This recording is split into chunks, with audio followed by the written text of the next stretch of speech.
Atong nakita mga kaigsunan ang hulagway karon ngano nga nagmaya kini mga katawhana. But this form of rejoicing mga kaigsunan was actually a worship on their part. So ang mga elemento sila pagsimba mga kaigsunan gidetalye manig maayo sa atong lesson karon makita nimo din nga ang mga Levites were counted yani sa atong milabay nga lesson atong nahibalaan nga no one of the Levites were willing to come back home. Dokre, unya ang nahitabo niadto gipatawag gid sila because they are playing an important role in the temple services Mampingki. So karon naa na sila. And after that, the stage was ready. Giandam nila mga kaigsuonan ng ilahang kanturas choir kung atong in English.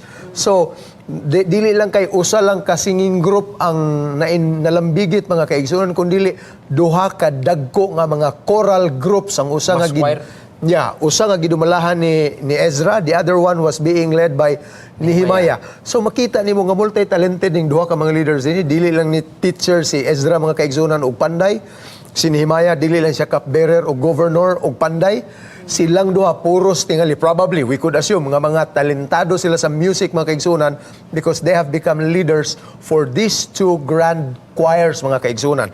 Kung giunsa nila pagkanta, wa ta masayod kung unsa nga paagi, pero ang atong masabtan dinhi sa atong lesson mga kaigsuonan, grabe gyud nga hugyaw. Laliman ka madungog pa sa lain halayo nga dapit sa Jerusalem ang ilang selebrasyon mga kaigsuonan. And to think wala pa sila mga loudspeakers kaniadto. Why mga microphone? Why mga microphone? Why mga sound system? Pero maabot pa speakers nga lungsod mga kaigsunan. Ingon ana kadako nga selebrasyon ang ilang gihimo didto. But we will take a look first at the gathering of the Levites. Atong ihatag sa atong mga kauban sa panel mga kaigsunan ng ilang mga panghunahuna niini. Doc Ray. Kung atong tanawon ng mga kaigsuonan, how important ngano nga gigather kini nga mga Levite? Alang na kuno kung gitan-aw ang ilahang kahimtang samtang tuwa sila binihag. Atong nahibaw-an nga kining mga katawhan nagpuyo sila sa langyaw nga dapit nga ang mga katawhan silahang palibot laylahi og ilahang mga tinuohan kumpara sa ilaha. So most of them in some manner nga raw nakalimot na sila sa paagi sa pagsimba ngadto sa Dios.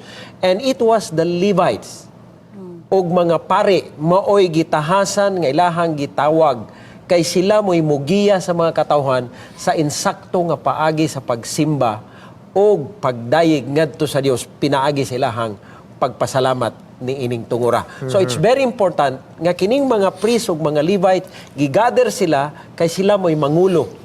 Although mao gid na ilang ilahang responsibilidad but to re-educate ang mga katawhan sa Dios nga nibalik gikan sa pagkaulipon sa tinuod nga pagsimba ngadto sa Dios. Amen. Ma'am Pinky, what can you say about the Levites' presence sa ilang panahon nga importante kayo sa dili pa magsugod ang ilahang pagdayeg sa Ginoo?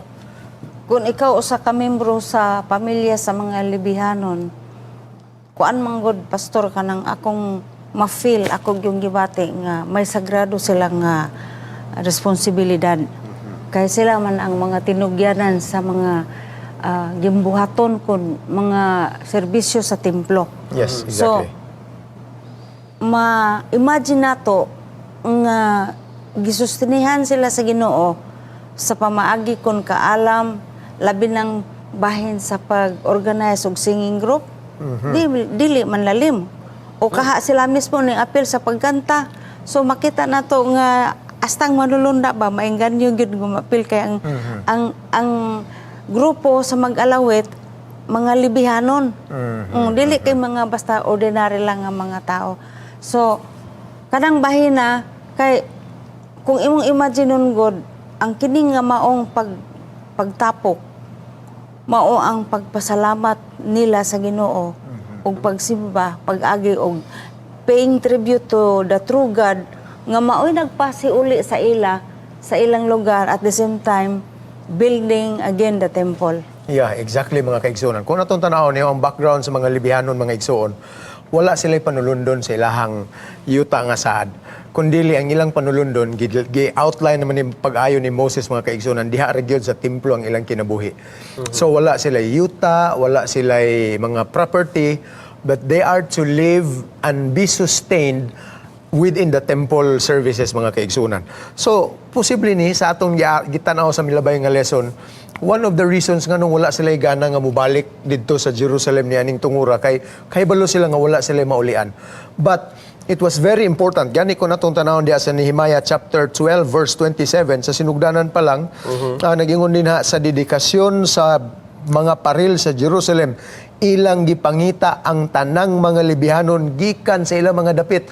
So dili walay mahitabo mga kaigsuonan nga dedication, worship service without these servants, without the Levites. Pero na-enjoy ko nagtanaw mga kaigsuonan sa mga Libihanon kay kung nato ni i-compare sa atong panahon karon, mao man ni sila ang naay calling to serve dedicated ministry mga kaigsuonan. Wala sila lain nga sideline kundili full dedication yun, full time yun sa ministry. So mailhan ni mo ni nga diha pa lang sa pag-decide sa usa ka batan-on nga mag-eskwela sa theology sa ingon nga usa ka pastor sa seminary or nag-training siya as layman or ni volunteer siya nga mag-Sabbath school teacher kay naay ang unahunang inclined siya for the ministry. So makita nimo mga kaigsunan nga kini sila mao ni ang mga tawo nga specially gifted. Gani kaning tanan nila nga worship service nga mahitabo karon in this celebration mga igsoon. The involvement of the Levites was very enormous. Dili lang sila mag-serve dito sa temple, wala mag-andam lang sa mga linens o sa tanan nga pagpanglimpyo o pag-andam sa mga mananap nga ihalad, kundili bisan in the performances of music instruments mga kaigsunan. Doc Ray, pati ang singing, kuyaw, kulba kayo talento ni mga tawhana. So they are religiously inclined and nagid sila mura og normal nga talento mga igsuon nga pang church gyud. So dili man siya necessarily nga required nga maaya kag tingog kabalo ka mo tukar o gitara or instrument, but at least you are doing this simple functions mga kaigsuonan. Doc Ray. Kung atong tanawon no, Ma'am Pinky o Pastor Hes, ingon sa ato ang leksyon nga sa diha nga nag-perform sila. Sa diha nga gi-organize sila. Kaya sa atong leksyon naghingon nga bisan gani si David, naghimo siya, King David made a music academy to develop the talent of the young people. Pero ang isa nga nakastrike kanako sa ilahang pagsimba, kaning atong leksyon nga nag-ingon, excellence must always be a goal in worship.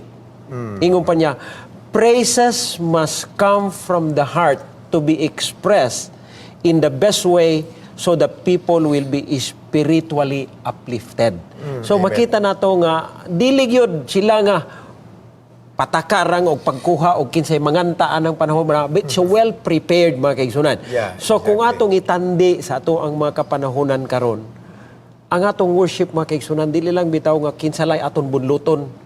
Kundi well prepared yun na siya because that is the best way we can serve God, we can praise Him, pinaagi sa paghatag nato sa excellent nga ato ang performance atubangan sa Ginoo. Dili aron kita dayigon kun dili labaw sa tanan, aron dayigon ang atong Dios. Actually, sa dili pa tamo adto sa break mga kaigsuonan in consonance with what Pastor Ray has just mentioned.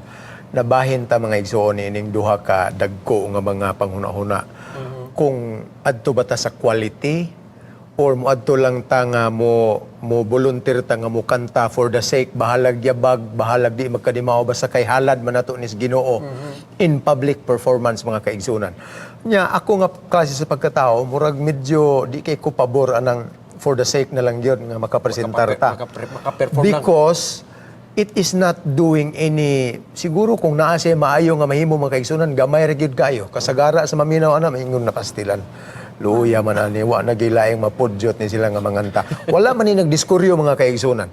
But of course, we have different talents no nga gihatag sa Ginoo para sa iyang iglesia. So kung atong makita nga nay inclined, a little training or a little exposure mga kaigsoon, makadevelop na sa mga batanon. And if you are a smart leader in that church, pwede gyud mo na sila pang-assignan sa mga tahas nga pwede sila nga maugmad mga kaigsuonan sila mga talento, Pastor, which pwede will na. eventually make up a good worship. Ma'am Pinky. O, mas maiputingali mga kaigsuonan nga bisan sa atong mga iglesia ang mga grupo sa mga batanon labi na tong bag-ong nabautismohan maghatag nila kadasig nga mao dinhi atong simba tagaan na sila taas nga panahon sa pag-practice Pagsayaw, og kanta. pag-practice, yeah. Okay, aron nga pag abot sa ilang turno andam na sila nga dili nga didto sakto nga pamaagi sa pagkanta. Usahay manggod kinigong paghalad sa awit, usahay ka nang naglid sa awit, magsige pagduli sa iyong mga kauban kung kisay na nga sayop, wala na ng panahon na kay murag mawala ang kasulimni. exactly. Yeah. So kung ang sulimni, ang pagtahod sa Ginoo, murag tuwa ka dito in order to glorify God, dili pagkoreksyon sa imong mga kauban nga kwan. So, obserbahan ko na kay usahay manggod kini mga niid manggod ta ni mga lamig mga tingog, but sa performance na diha sa atubangan sa kamera, kung ang organizer, while the rest are looking seriously at the camera, sigig tanaw sa iyang kuan, so nawala ang kasulimni. Ang punto na ko ang solemnity sa pagkanta.